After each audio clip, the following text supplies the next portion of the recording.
Waves media తెలుగుకి స్వాగతం. గుంటూరు జిల్లా ప్రత్తిపాడు నియోజకవర్గం ప్రత్తిపాడు మండల ప్రత్తిపాడు ఆర్టీసీ బస్టాండ్ సమీపంలో సొసైటీ సీఈఓలు 4 రోజులు రిలే నిరాహార దీక్షలు చేస్తున్నారు. 2019 నుండి ఉద్యోగాల్లో ఉన్న వారికి పర్మనెంట్ చేయాలని, మెడికల్ లెవెల్ పెంచాలని, గ్రాడ్యుయేటీ పెంచాలని నిరసన దీక్షలు తెలియజేస్తున్నారు.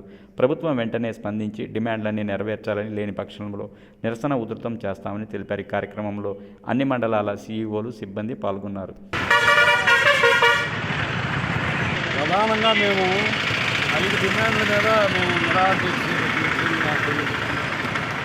పే రివిజన్ చేయాలి.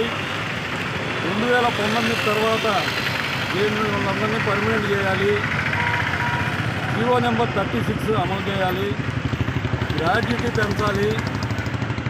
మెడికల్ లీవ్ పెంచాలని ప్రధానంగా 5-6 డిమాండ్ల మీద మేము 4వ రోజు ఈ రోజుకు 4 రోజులు బట్టి మేము నిరసన దీక్ష తెలియజేస్తున్నాము.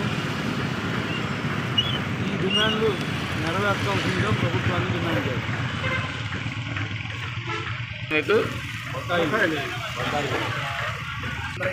మామూలుగా పనిచేసే సిబ్బంది మొత్తాన్ని కూడా డ్యూటీలో పెట్టడం జరిగింది. ప్రధానంగా మేము వాటి మీద కూడా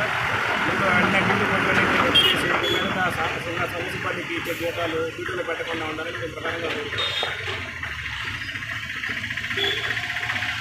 సరే నినాదాలు చెప్తున్నాం సార్. జీవో నెంబర్ 36 2019 తర్వాత పర్మనెంట్ చేయాలి. 2019 తర్వాత చేయని gratuity medical leave, medical allowances, pay revision